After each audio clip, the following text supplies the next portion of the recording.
먼저 국민의례를 하겠습니다. 국기에 대하여 경례.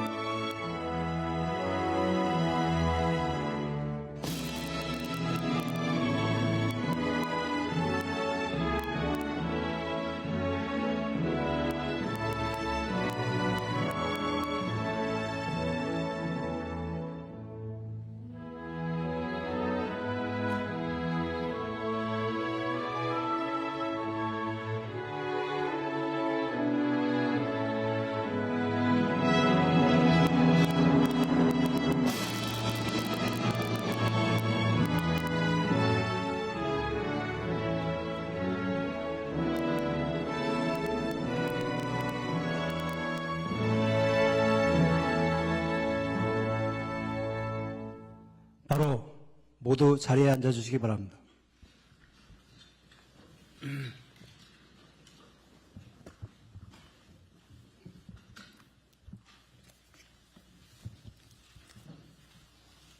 지금부터 제29차 수석보좌관회의를 시작하겠습니다. 대통령님의 모두 말씀이 있겠습니다.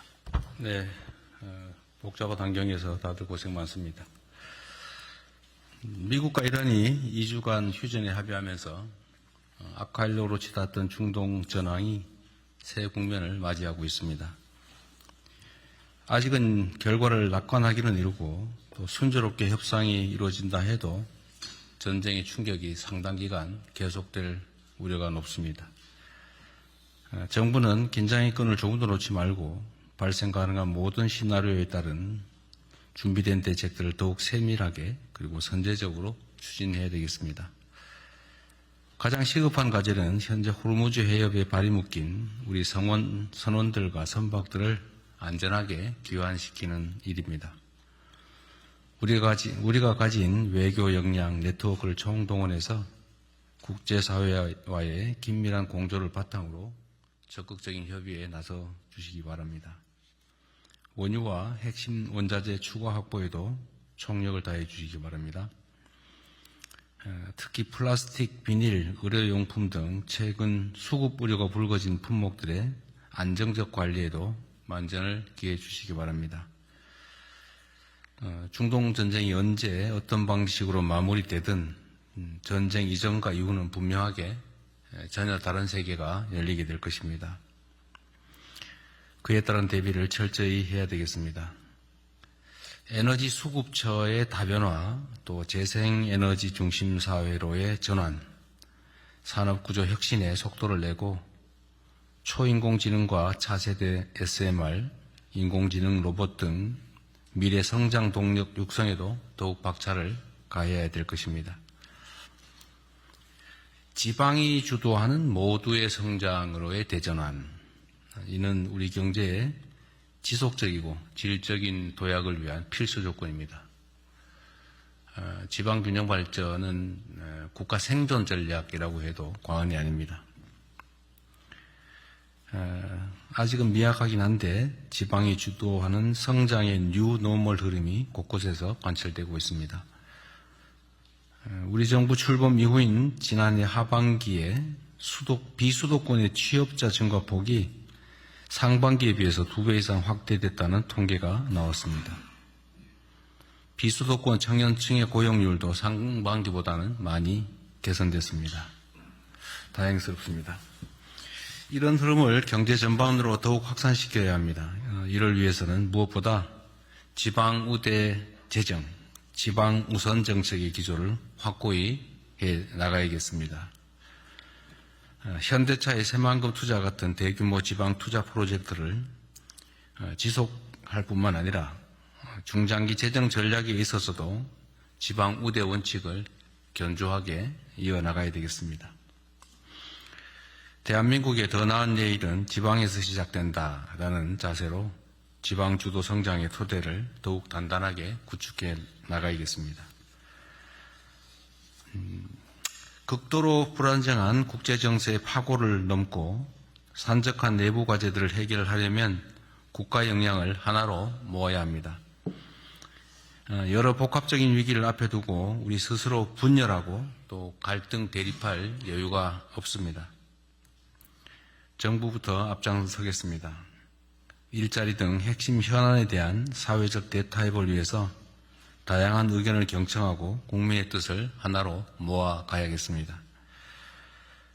국민 통합을 교란하는 가짜 조작 정보의 악의적 유포에 대해서는 무관용 원칙으로 엄정한 대응이 필요합니다. 위기를 기회로 바꿀 원동력은 오로지 국민 모두의 단합된 힘이라는 말씀을 다시 한번 드립니다. 추가로 국정에 있어서 좀 속도에 관한 이야기를 한 번 더 해야겠습니다. 제가 지금 오면서 잠깐 생각해 보니까 우리가 이렇게 일할 시간이 4년 1개월 남짓밖에 안 남았더군요. 시간이 짧긴 하지만 우리가 국정의 속도를 2배로 올리면 9년 2개월이 남는 거죠. 하기 나름이다. 물론 우리 공직자들이 힘들긴 하겠지만 속도를 좀 배가해야 되겠습니다. 뭘 하더라도 뭔 계획을 하기만 하면 기본적으로 6개월, 1년 그리고 그거다 추후 행정 절차 어쩌고 저쩌고 하면 또 1년, 2년 되게 그러던데 그렇게 해가지고야 어느 세월에 이 격변의 시기를 우리가 견뎌내겠습니까? 우리 사회가 지금은 이제 대변화의 시기인데 그냥 기존에 하던 방식대로 쭉 가려면 그냥 큰 힘이 들지는 않겠지만 우리가 그야말로 대전환을 이뤄내려면 지금과는 전혀 다른 엄청난 에너지가 필요합니다. 이런 사람이 하는 거죠.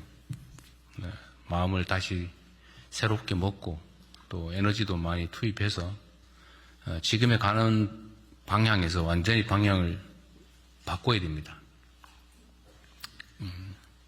그래서 행정을 하는 데 있어서 그냥 기본적으로 뭘 하면 몇 달 이런 생각 버리고 밤새서 며칠 사이에 또는 한두 달 안이라도 해치운다 이런 마음을 가지도록 각 부처 청을 독려해 주기 바랍니다. 그리고 행정을 하면 보통 1단계 뭘 하고 그다음에 2단계 하고 끝나면 3단계 하고 이런 식으로 하는 게 통상적인 절차죠. 평소에는 당연하겠죠.